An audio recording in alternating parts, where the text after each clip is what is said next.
Andre Washington was 38 years old when his wife sat him down in the living room and told him she needed someone better, someone who could match where she was going. She said it without flinching. She had been rehearsing it for 14 months. While Andre cooked dinner, called his father every Sunday, and trusted his wife completely with their shared finances, Diane had been quietly building her exit. A signed divorce petition already sitting in a drawer, a secret LLC funded with their own money, and a man named Troy Mitchell waiting on the other side of a life she had already chosen for herself. She filed, the marriage ended, and Diane walked away convinced she had traded up. What she never accounted for was the man she left behind. Andre didn't beg. He didn't break. He didn't chase her. He got quiet. The particular kind of quiet that belongs to a man who notices everything, says nothing, and moves only when the moment is exactly right. 2 years later, Diane was still alone. Troy was gone, and Andre was sliding a ring box across a candlelit restaurant table toward the one woman who had been in his corner the entire time. But that ending didn't happen by chance. It was built the same way Andre built everything, deliberately, precisely, and from a foundation that Diane never even knew existed. Before we get into it, drop in the comments where in the world you're watching from, and hit subscribe, because tomorrow's story is one you do not want to miss. The cast iron skillet had belonged to his grandmother. Andre felt that in his shoulder every time he lifted it, the honest weight of something real. He had seasoned that pan himself over 4 years of quiet Sunday mornings, building its surface layer by layer until it was black and smooth as polished stone. His grandmother would have approved. She was a woman who believed that useful things deserved to be cared for. He moved through the kitchen the way he moved through most of his life, without waste, without hurry. Garlic went in first. The oil hissed. Marvin Gaye moved softly through the speaker on the counter. The kitchen smelled like rosemary, cast iron, and a life that had been built on purpose. Andre Washington was, by any honest measure, a man who had made something worth keeping. He was a structural engineer, and a good one. His firm brought him in when complicated projects needed to last. That year alone, he had designed 3 buildings: a mixed-use development downtown, a fire station on the east side, and a school addition that he was quietly the most proud of. Structural engineering, at its core, is the art of understanding what holds things up. Andre understood that better than most. He turned the chicken, checked the clock. Diane was late. That was nothing new. He noted it the same way he noted everything, without alarm, without judgment, just filed. He turned the heat down, pulled 2 plates from the cabinet, the good ceramic ones she preferred, and set the table exactly as he always did. Placemat straight, glasses filled. Her coffee ready in the small carafe on the counter, because Diane didn't drink water with dinner, didn't drink wine on weeknights, and took her coffee with oat milk and exactly 1½ spoons of sugar. Andre had known that for so long it required no thought at all. He called his father every Sunday at 6 in the evening. Had for 11 years, since the day he moved out of Walter's house with 2 boxes of clothes and his grandmother's skillet.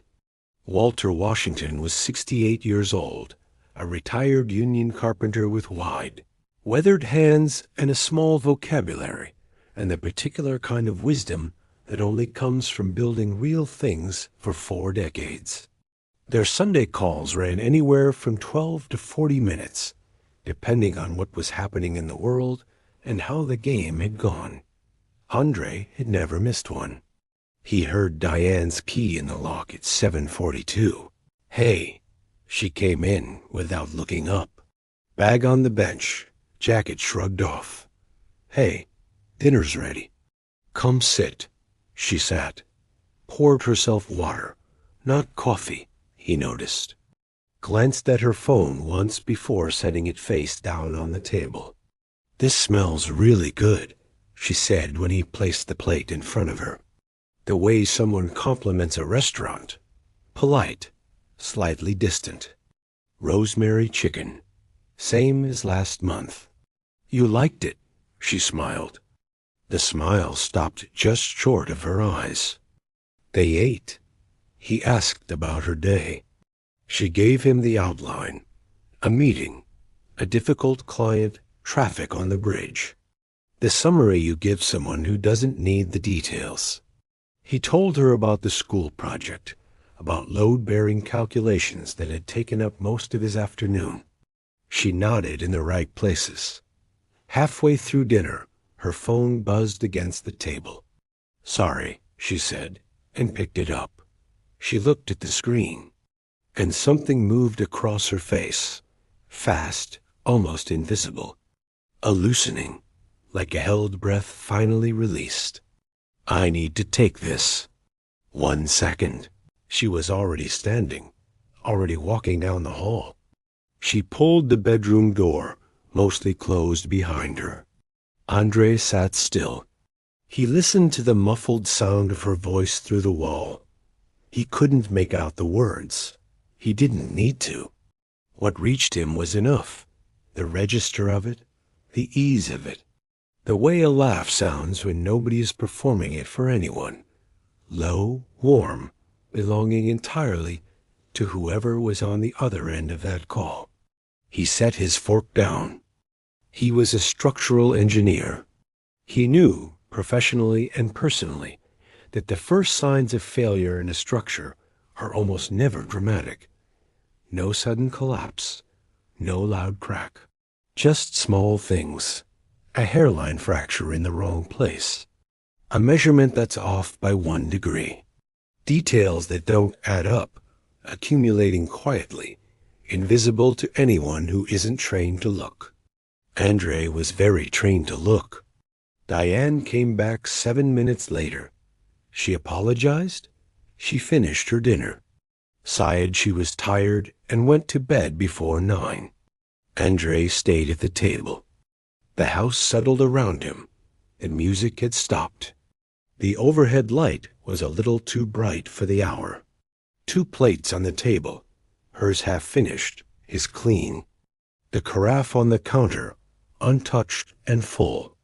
He sat with his hands around his water glass and listened to the silence. It was his house.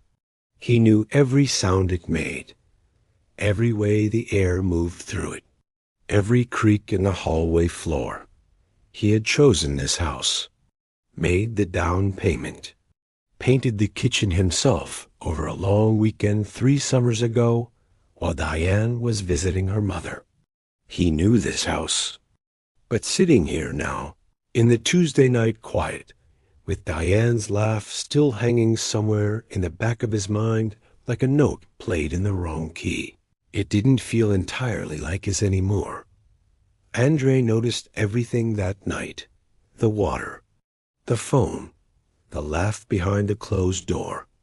He didn't say a word, but something had shifted, and a man like Andre Washington doesn't let things shift without finding out exactly why. "Stay with us." The water heater announced its problem the way most problems do, not all at once, but gradually, then undeniably. Andre had noticed the shower pressure dropping 2 mornings in a row. On the 3rd morning, it ran cold. He stood under it anyway, thinking, letting the shock of it work on him while he ran through what it would take to fix it. Probably the heating element, possibly the thermostat. Either way, he would need the warranty paperwork. The home office was the 2nd door on the left. Diane had already left by the time he got there.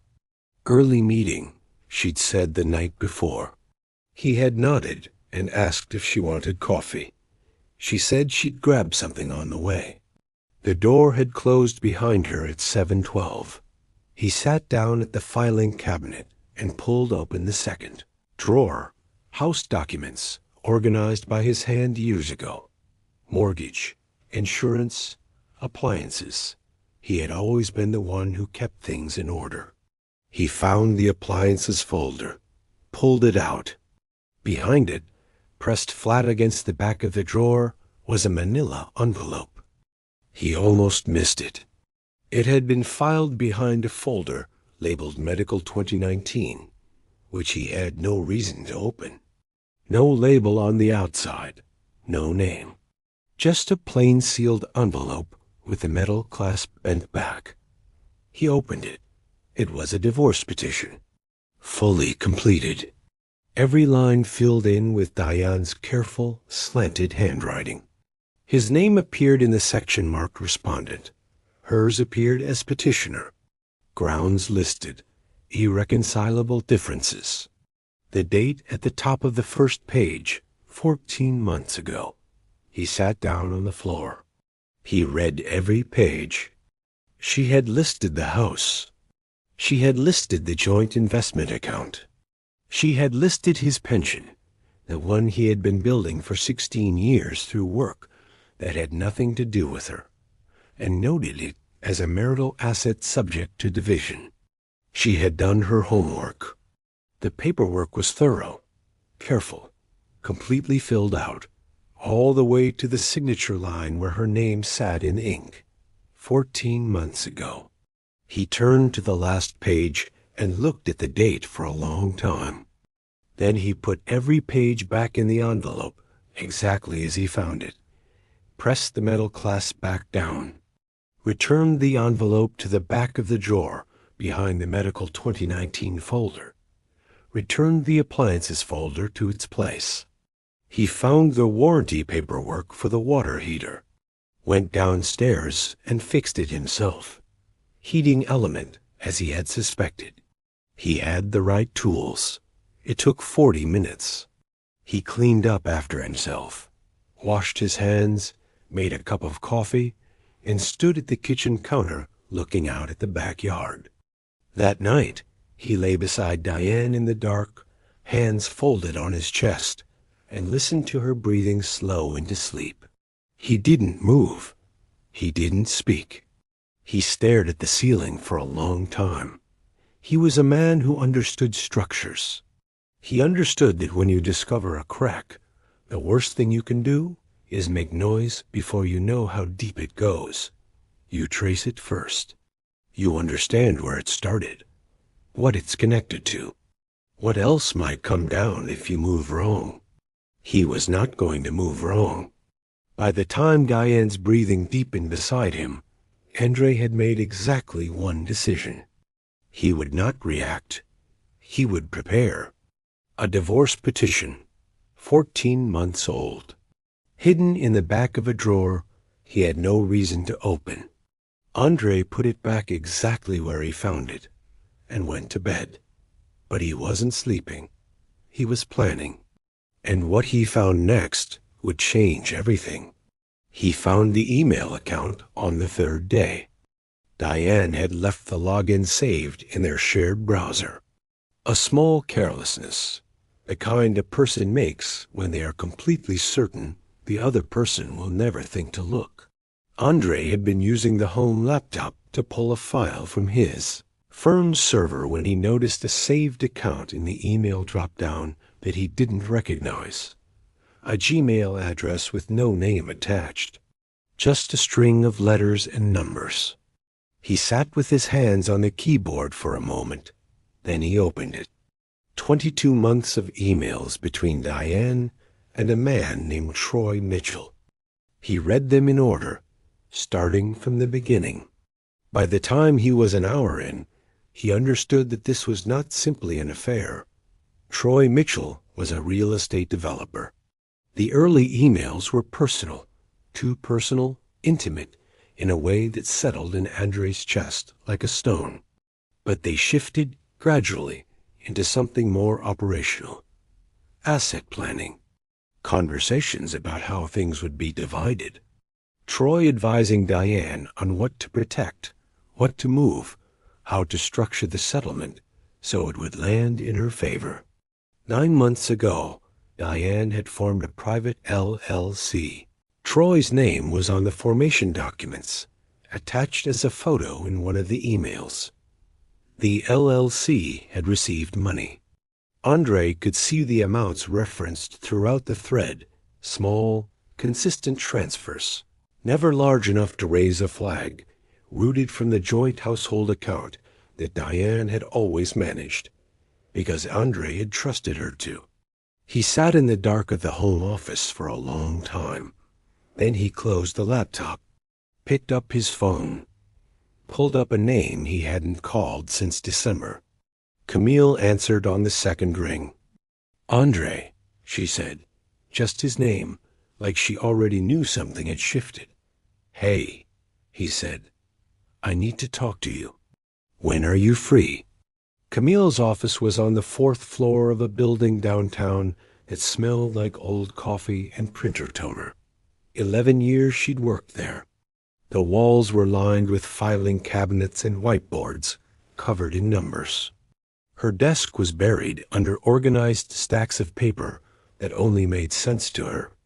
Andre arrived at 8:15. A coffee was waiting for him. He sat down and told her everything, in order, without editorializing, moving from one fact to the next, the way you'd walk a colleague through a structural report. The petition, the date, what it listed, then the email account, the 22 months, Troy Mitchell, the LLC, the transfers from the joint account. He didn't raise his voice. He didn't look away. He held his coffee with both hands and spoke in the same steady tone he used when explaining load calculations to a contractor who had asked the wrong question. Camille listened without interrupting. When he finished, she was quiet for a moment. Then she pulled a legal pad across the desk and said, "Tell me the name of the LLC again," he told her. She wrote it down. Asked 3 more questions: the approximate transfer amounts, the rough timeline, whether Troy's name appeared as a member or a registered agent. Andre answered all 3 without hesitating. Camille set down her pen. "Andre," she said, "this isn't impulse. This isn't a woman who got unhappy and made bad decisions." She tapped the legal pad once. "This is premeditation. Somebody planned this, carefully." He nodded. He had already known that. But there was something different about hearing it said out loud by someone who followed money for a living, someone with no reason to soften it. "How long will it take you to build the full picture?" "Depends on what I can access, but give me time." She looked at him steadily. "I'll find all of it." He picked up his coffee. "I know you will." That week, he called 3 divorce attorneys. The first was competent and calm. Said the process would likely be straightforward since there were no children. He thanked her and didn't call back. The second had an office full of awards and spent most of the meeting talking about himself. Andre left after 20 minutes. The third, a man named Gerald Holt, whose name had come up twice in separate conversations over the years, always in the context of being someone the other side didn't want to see across a table, met him in a small office with no awards, one window, and a habit of asking questions, and then waiting as long as necessary to hear the full answer. Andre told him everything. Gerald Holt asked 2 questions, took 4 pages of notes, and said, "Don't tell her anything. Don't change your behavior. Don't move any money. Just come home." Andre hired him the next day. He came home. He cooked dinner. He asked about her day. He listened. He cleared the plates. He did this for 2 weeks. 22 months of emails. A secret LLC A man named Troy advising Diane on exactly how to take Andre apart. And Andre, he went home, cooked dinner, and said nothing. Because the man Diane thought she knew, he was already gone. What came next, she never saw coming. On a Thursday evening, Diane asked him to sit down with her in the living room. She had chosen the chair across from the couch, which meant she had thought carefully about where she would be standing when she said what she was about to say. Andre noticed this. He sat on the couch, folded his hands in his lap, and waited. She had rehearsed it well. The opening was smooth. She loved him, she said.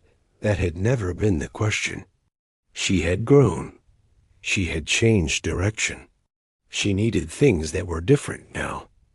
Then she got to the part she had been saving. I need someone better, Andre. She held his gaze when she said it.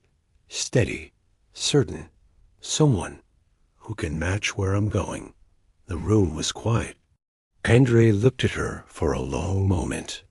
He thought about the envelope in the filing cabinet. He thought about 22 months of emails. He thought about small transfers, repeated, patient, invisible. He thought about the petition, his name in the respondent line, dated 14 months ago, sitting behind a folder he had no reason to open. He said, "All right, I'll have my attorney contact yours." Diane blinked. Just once, a small fracture in the composure. She had expected something else. He could see her recalibrating, searching for the reaction that hadn't come. The tears, maybe. The questions. The reaching. There was nothing to reach for.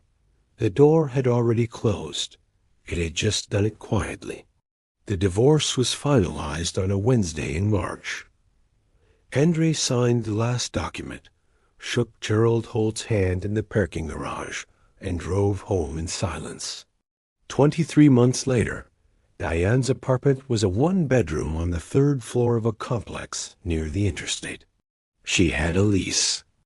Troy had ended things 6 months after the divorce was finalized. Efficiently, the way he did most things, with a phone call and no real explanation. She had not seen him since. The marriage was over. Diane had gotten exactly what she planned for. But what she didn't know was that Camille had spent 23 months building something. A file. A full financial reconstruction. And what was inside, it went back much further than anyone expected. The coffee was still hot when Camille set the folder on the table. Dark green. Thick. Metal clasp at the top. Nothing written on the outside. Andre knew what it was the moment she put it down. Her kitchen was small and bright. Morning light came through the window above the sink and stretched across the table in a wide, pale stripe. 2 mugs, a sugar bowl, a spoon resting on a folded paper towel. Everything exactly in its place, the way Camille kept things. Andre had slept well, which had surprised him. "I want to walk you through it from the beginning," she said. "Okay."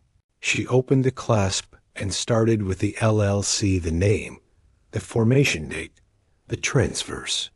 He already knew the shape of it, but Camille had spent 23 months filling in what he couldn't see from the outside. What she laid in front of him now was something different from what he had found in that secondary email account. That had been a sketch. This was the full drawing. The LLC had been the outer layer, the mechanism, the landing place for small transfers from the joint household account, routed through ordinary-looking line items that would mean nothing to anyone who wasn't specifically tracing them. But the LLC wasn't the point, Camille said. She pulled a stapled set of documents from the folder and slid them across. It was a property record, a duplex, a suburb about 14 miles out, quiet neighborhood, steady rental market. The kind of place a careful person would choose if they were thinking about income, not flash. registered solely in Diane's name. He looked up. She used the joint investment account, Camille said. Not the household fund, the investment account. Smaller withdrawals spread over about 9 months, routed through the LLC. Clean enough that it looked like regular portfolio rebalancing to anyone who wasn't tracing the destination. She paused. I traced the destination. When did the acquisition start? Camille looked at him steadily. 26 months into your marriage. The stripe of morning light sat between them on the table. Andre didn't move. 26 months. He had been 30 years old. They had just repainted the bedroom. He had been working late on the structural plans for a major project, coming home tired, eating whatever was in the refrigerator, believing completely in the life he was inside of. That's 8 years ago, he said. Yes. He was quiet for a moment. Not processing. He processed fast, always had, but sitting with the specific weight of it, the shape of what it meant. This wasn't a woman who had grown unhappy. This wasn't a marriage that had drifted and soured and left someone desperate enough to take a bad exit. Diane had looked at what they were building together, early deliberately, with clear eyes, and made a private decision that what was his was useful to her, and what was hers was going to stay that way. She had not fallen out of love with him. She had never intended to stay. Andre reached into his jacket, pulled out his leather notebook, opened to a clean page. Walk me through the documentation, he said. All of it, Camille did. It took 40 minutes. She was thorough and precise, the way she was with everything. And Andre wrote dates, amounts, account numbers, names on the formation documents, the property address, the rental structure Diane had quietly established. When she finished, he looked over his notes, then looked up. Can you format all of this the way Gerald Holt will need it? Already started, Camille said. I'll have a clean version to you by end of week. He nodded, closed the notebook. Thank you, he said, and he meant it the way he meant most things, completely, without decoration. Camille looked at him across the table. She didn't say anything. She reached forward and set her hand over his. Andre turned his hand over and held it. Outside the kitchen window, the morning was still going. Unhurried, neither of them moved to interrupt it. 8 years. The plan had started 8 years ago, before Troy, before the petition, before any of it. But Camille had documented every single move. And now Andre had a folder that would end everything Diane had spent a decade carefully building. But first, there was one more thing Camille needed to show him. An email, 4 sentences, and the words that would finally close the door on who Andre used to be. The restaurant was quiet and warm, cloth napkins, candles burned down to different heights, a chalkboard menu that changed every week. Not fancy, just considered. They ordered without rushing. The bread came, the wine came. Camille told a story about a client audit that had gone sideways in a way that was, in retrospect, almost funny. And Andre laughed, a real one, not the managed kind he had been producing for 2 years, whenever the situation called for it. It was good, easy, the kind of ease that had been waiting a long time to simply be allowed. Then the food arrived, and they ate, and Camille set her fork down and folded her hands on the table the particular way she had when she was about to say something she'd been thinking about carefully. Andre noticed. He always noticed. There's something I've been sitting on, she said. I found it during the reconstruction. I've been trying to figure out the right time to say it. Say it. She reached into her bag and took out her phone. Didn't hand it to him yet. held it face down, and looked at him steadily. "It's an email from Diane to Troy, last year of the marriage. I found it in the secondary account when I was cross-referencing the LLC correspondence." A pause. "It's personal, Andre, not financial. I want you to know that before you read it." "Okay." She opened the email and slid the phone across the table. Andre picked it up. The email was short. Troy had asked the question, direct, strategic, the way a man who had done this kind of thing before would ask it. Is he the type to cause problems during the process? Diane's response was 4 sentences. He's not. He never fights back. He just takes it. That's always been his problem. Andre read it once. Then he read it again. Not because he had missed anything, but because his mind, the precise structural part of it, wanted to be absolutely sure of exactly what he was holding. He set the phone down on the table.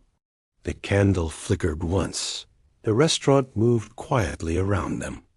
Andre sat with the words for a long moment. He was not thinking about Troy. He was not thinking about Diane's handwriting on the divorce petition, or the years of small transfers, or the duplex generating rent money she had built with his trust. He was thinking about the man at the dinner table, the one who had noticed things and said nothing, who had processed pain inwardly and called it patience, who had lain beside a woman who had already decided to leave, and chose, night after night, to believe the foundation was sound. She wasn't wrong about that man. That was the part that settled into him quietly, without drama, without the burn of something unexpected. She had known exactly who he was. She had built her entire plan around it, on his steadiness reading his passivity, his silence reading his surrender, his refusal to perform his emotions reading as a man who had none worth worrying about. She had been right. Andre picked up the phone, looked at the email one more time, and handed it back to Camille. "She was right about who I was," he said. His voice was level, quiet. "She had no idea who I was becoming." Camille looked at him for a moment without speaking. Then she took the phone, closed the email, and set it face down on the table. She picked up her wine glass. He picked up his. They didn't make a toast. They just drank. He never fights back. He just takes it. 4 sentences. That's all Diane wrote. She was right about who he was. But the man who put that phone down that night was not the same man who had cooked rosemary chicken and waited for a wife who was already gone. What came next, Andre had prepared for. Diane had not. Walter Street was the kind of quiet that doesn't come from nothing happening. It comes from everything having already happened. The kids grown and gone. The arguments settled. The ambitions reduced to something manageable, and in that reduction, finally true. Andre pulled up to the curb just past 11 in the morning. His father was already on the porch. Walter Washington at 68 was a compact man built close to the ground, with hands wide across the knuckles and permanently stained at the creases from 4 decades of union work. He was sitting in the low wooden chair he'd had since before Andre could remember, bent slightly forward over a small workbench he'd rigged from an old TV tray and a piece of plywood. A birdhouse in progress sat in front of him. Pine boards, a tin roof, clean corner joints. He was sanding one of the side panels with the kind of attention most people reserve for things worth far more than a birdhouse. He looked up when Andre came up the porch steps. He did not look surprised. "Thought you might come by," Walter said. "You thought right." Andre took the chair beside him. Walter went inside without comment, came back with a plate of toast and a glass of water, and set it on the workbench. "You eat?" I had coffee. Walter nodded like that was exactly the wrong answer he'd expected. Andre ate. Walter sanded. They talked about the new project at the firm, the neighborhood, the corner store that had changed hands again, the game from Thursday. The birdhouse panel got smoother. The plate got empty. Then Walter set down the sandpaper. Didn't make a production of it. Just set it down, looked out at the street, and then turned and looked at his son. "You doing all right, son?" he said. "For real?" Andre looked at the empty plate. The honest answer had been sitting in his chest for a long time. Not the version he gave Camille, which was true, but organized, shaped for a purpose. The other one, the one underneath. "No," he said. "Not entirely." Walter waited. "I keep thinking about the years," Andre said. "Not the money, not the LLC, not Troy, not any of that. I can handle that. That's just paperwork with consequences attached." He paused. "I keep thinking about the years I spent genuinely believing in it. Coming home, cooking dinner, thinking this is real. This is mine. I built this." He exhaled slowly. "And she was sitting across from me the whole time, knowing she was already gone, knowing it for years." He stopped. It was the most he had said out loud about any of it to anyone. Walter didn't rush in to fill the space. He just sat with it, the way he sat with everything, unhurried, present, like silence was nothing to be afraid of. After a moment he said, "You know what you learn when you build things for a living?" Andre looked at him. "Sometimes you get out there and the foundation ain't right. Maybe it was poured wrong. Maybe the ground shifted under it. Could have looked fine for years. Looked solid. Looked level. And underneath, the whole thing was wrong." Walter picked up the sandpaper, turned it once in his hands. "A man who knows what he's doing, when he figures that out, he doesn't cry about it. He doesn't keep building on top of it and hope. He tears it down, gets back to good ground, builds the right one. He set the sandpaper down. That's not failure. That's just good sense." Andre was quiet for a long time. Then he nodded. They stayed on the porch another hour. That evening, Andre sat in his car outside Walter's house as the late afternoon light came down flat and gold across the rooftop. He took out his phone. Camille picked up on the third ring. Hey, I just left my dad's. How is he?" "Good. Building a birdhouse." A pause. "He said something to me," Andre said. "What did he say?" Andre repeated it. "The foundation, the bad ground, the tearing down. That's not failure." Camille was quiet for a moment. "Your dad is a wise man. He really is." Another pause. Comfortable. The kind that didn't need filling. "I want to take you to dinner," Andre said.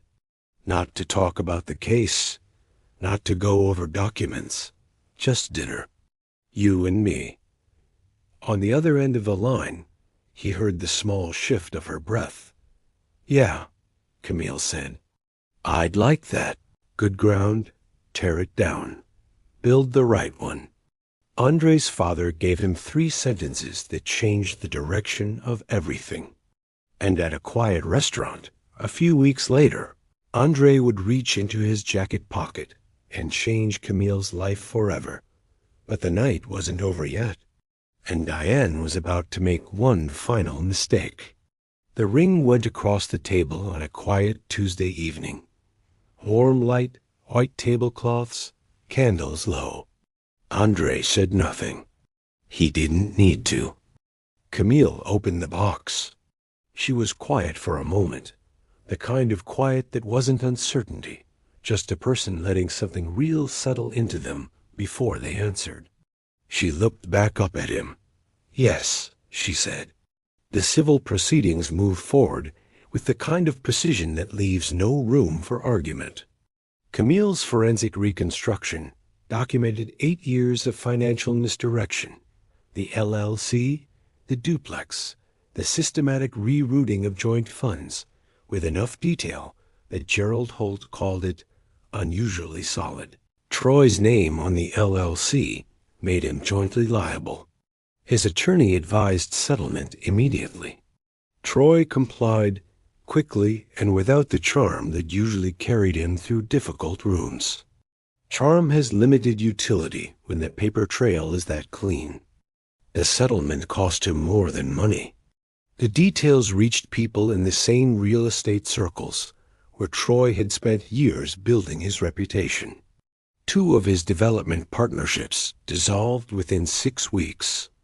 A third deal, 8 months in the making, fell through when the other party quietly withdrew. Troy relocated to another city 4 months later. He told people it was for opportunity. The people who knew him understood it differently. As for Diane, the duplex she had spent years quietly building with money, it was partly. Andres entered the legal accounting. She did not keep it outright. The equity, the rental income, all of it was addressed.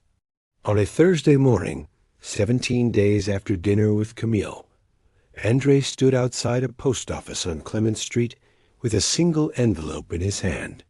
Inside, the formal civil claim notification addressed to Diane at her lease apartment. His attorney's office would send its own copy through proper channels. This one was extra. He had printed it himself, sealed it himself, driven here himself, not out of cruelty. There was no heat in it, no small satisfaction in the theatrical sense. It was simpler than that. This one act he had wanted to be his own. He dropped it in the slot, heard it land, walked back to his car. Then came the night of the engagement dinner. The restaurant was called Laurel, 12 tables. Warm light, a wine list written in someone's actual handwriting. Walter arrived first, wearing the dark gray blazer he reserved for occasions he considered worth dressing for. He stood when Andre and Camille walked in, embraced his son, then took Camille's hands, and is the way older men do when they mean something and don't have extra words for it. "You look beautiful," he told her. "You say that every time," she said. "Because it's true every time." The table filled. 6 people total, close friends, the kind who had shown up during the quiet years without being asked. The bread came, the wine came. The conversation moved without effort. Walter raised his glass midway through the first course. He didn't stand. He didn't clear his throat for effect. He just held up the glass and looked at his son. "You built something worth having. I'm proud of you." Then he looked at Camille. "Both of you." That was all. It was enough.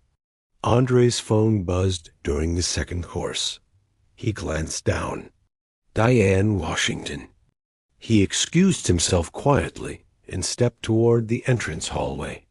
"Diane, I heard about the engagement." Her voice was composed, practiced. I think you need to slow down." "Andre, it's been 2 years. It's been 23 months. That's the same thing." "It's not, but okay." He kept his voice even. "Is there something you need?" "I have to get back to the table." He ended the call. He stood in the hallway for a moment and walked back and settled into his chair and picked up his wine. Camille glanced at him. He gave a small nod. "I'll tell you later." And she returned to the conversation without making anything of it. 20 minutes later, the hostess touched his arm gently. "There's a woman at the entrance asking for you. She says she knows you."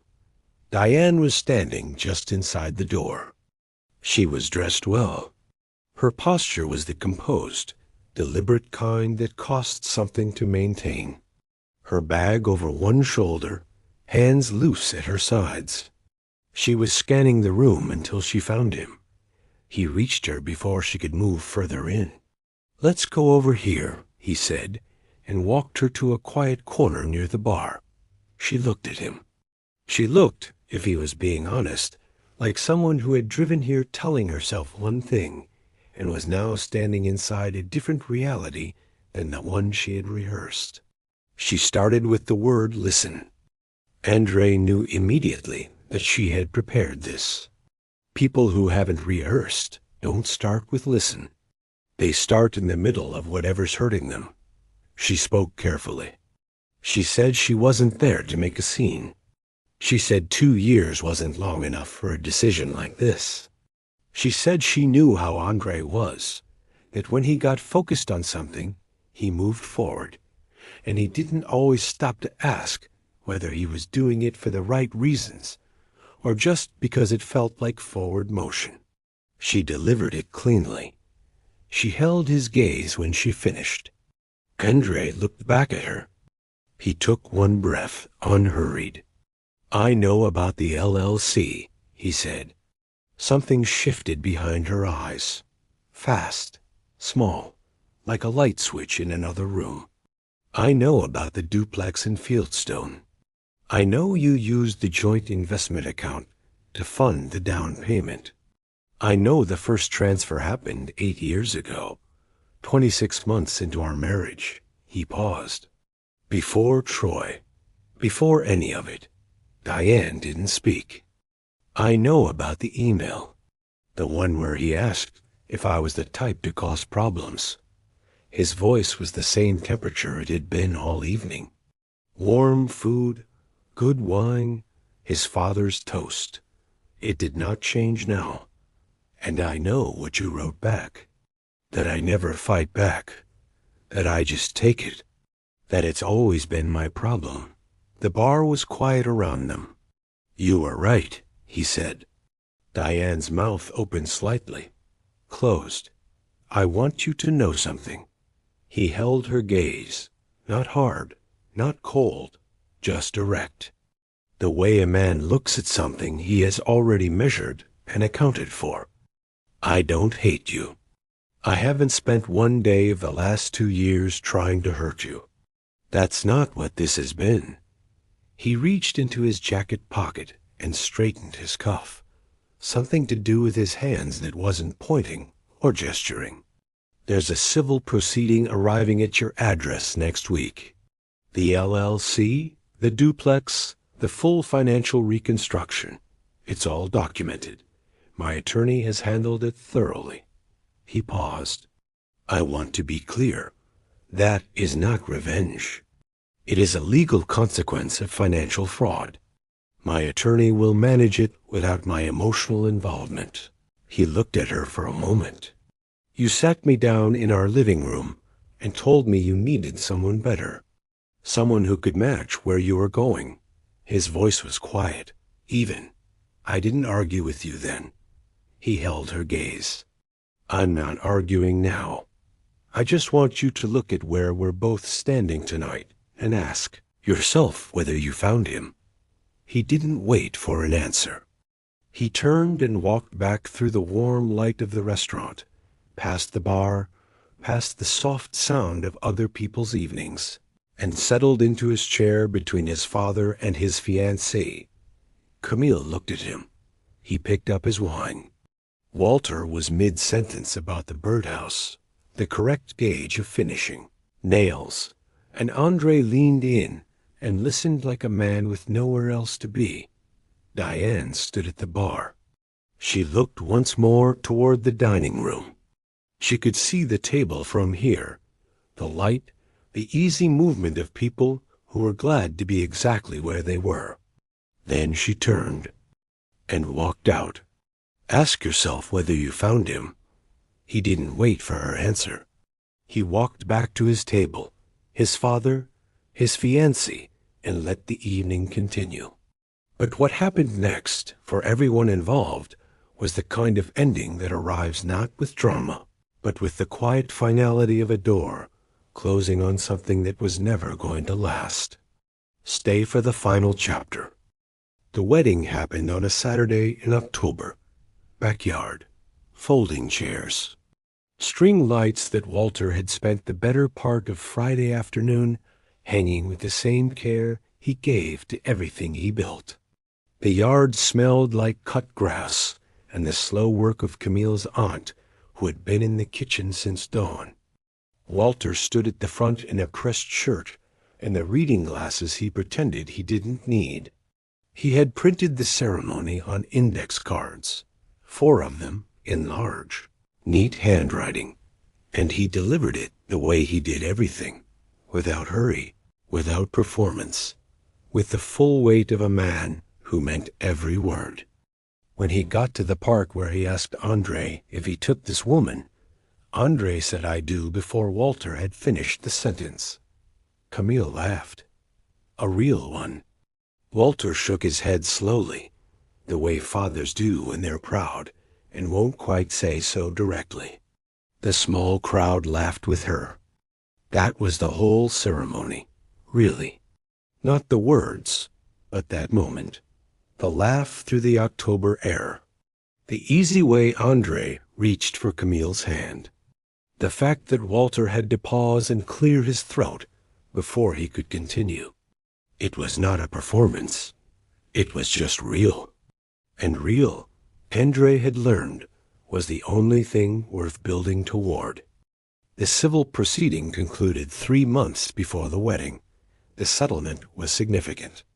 Camille's forensic work gave Gerald Holt a backbone that was, in his words, unusually solid. The duplex. The LLC.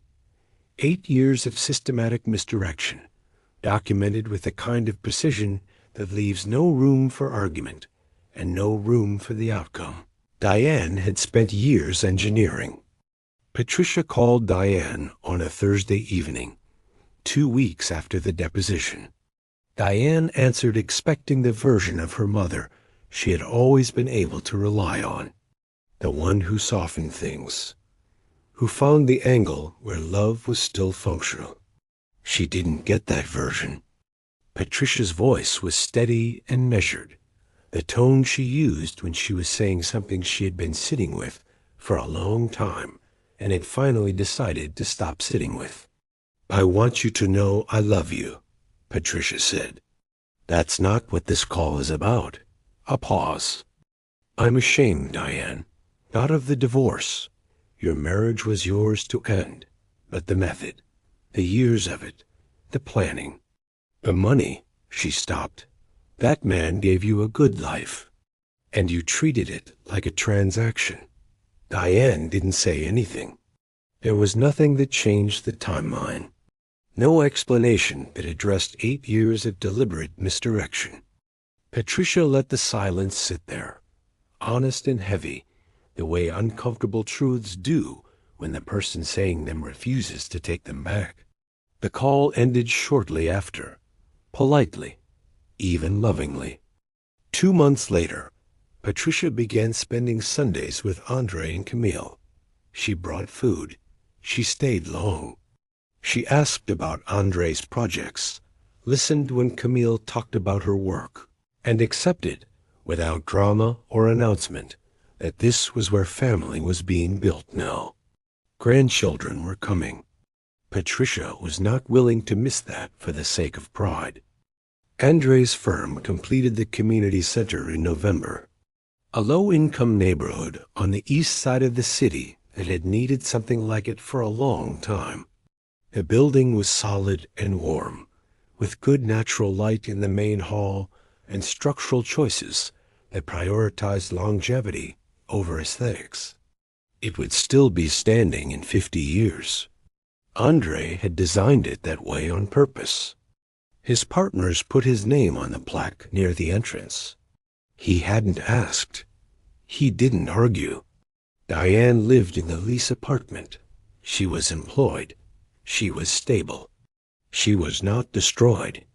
She was simply reduced in the particular quiet way of someone whose carefully constructed plan had collapsed not through bad luck, but through its own dishonesty. The duplex was gone. The financial cushion she had spent years assembling was significantly depleted. Troy was in another city with someone else's name in his phone. The life she had left defined had never materialized. She did not call Patricia on Sundays anymore. She understood, without being told directly, that Sunday afternoons were no longer hers to occupy. On a Sunday evening in December, Andre sat on the porch of the house he and Camille had chosen together. A corner property, deep yard. Good bones, the kind of place a structural engineer knows how to look at honestly. His father's voice came through the phone, mid-story, unhurried. Andre listened. He had his feet on the porch rail and a cup of coffee going cold on the side table, and the winter air was clean and still around him. Through the screen door behind him came Camille's laugh, full and easy, the sound of a woman completely at home, followed by her aunt's voice rising to meet it, followed by the particular warm noise of a house where people were glad to be. Andre looked out at the yard. The string lights from the wedding were still up. He hadn't taken them down. He wasn't sure he would. His father was still talking. Andre leaned back in his chair and listened, and let the evening be exactly what it was.